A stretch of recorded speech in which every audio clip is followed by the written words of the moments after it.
Hi, welcome in the episode number 6 of Copa America 2024 Mastermind.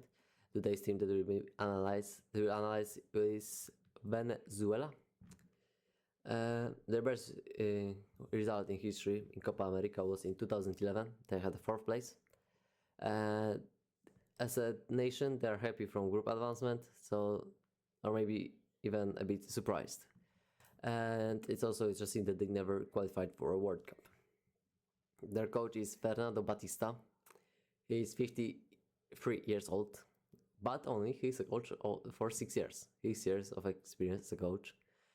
But also that's also interesting that he coached only national teams, so he's kinda prepared. He was a coach of youth teams from Armenia and Argentina.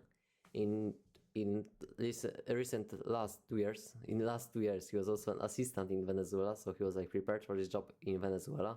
He's there a coach since 2023, and he's doing kinda great because he played 12 games with him. They played 12 games with him. He won 5, drew 5, and lost only 2. And he's now 4th in group for qualifying for World Cup for South America, where there are 10 teams and top 7 qualifies. Top 6 direct qualification, top 7 a playoff. So I think that they have big chances. They play good and the format changed a bit, so it's a help for them. Their first 11, it was difficult and it's not super good.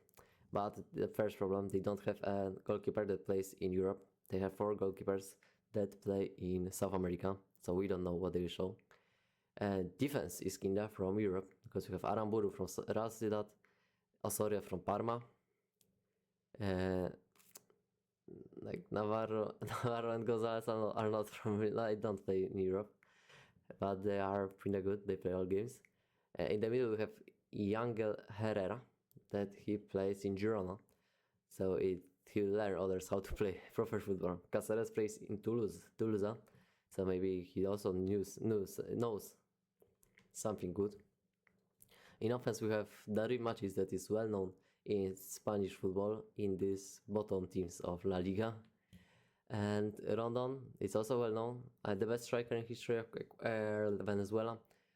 He has some great experience. And Joseph Martinez, a friend of Leo Messi from Inter Miami. Well known by FIFA players. Kinda the highest rated MLS player, I think. Their first key player is Yangel Herrera, that is the team 4. He was a Manchester City player. In 2017 till 2023, he was 6 years in Manchester City, but he had 0 appearances because he was 5-time loaned to other team, so it's not saying good about him. Since 2023 as a Girona player, so he's kinda still the player of Girona, because Girona and Manchester City owners are the same. He had a great season with Girona, as every Girona player, I said before, and he have to teach the rest how is it to play in top 5, because most of them forgot. Second key player is of course their striker, Salomon Rondon. He is a legend of Venezuela. He is the best striker in history with 41 goals. He has already also 104 cup appearances. He has a big experience. He played 6 seasons in Premier League, 4 seasons in West Bromwich Albion, 1 season in Newcastle and 1 season in Everton. Now he plays in Mexico, so the level is down a bit, but he's 34 years old, even 35 this year. He plays in Mexico, in Pachuca, so the level is down, but he has to deliver. He has to deliver goals if you did think about the advancement, for example. So my predictions for them in this group, that they will end 3rd, because who they play with? I trolled.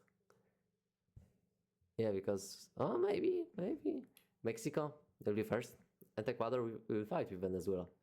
I think that Ecuador, I talked about Ecuador last time, and Ecuador team,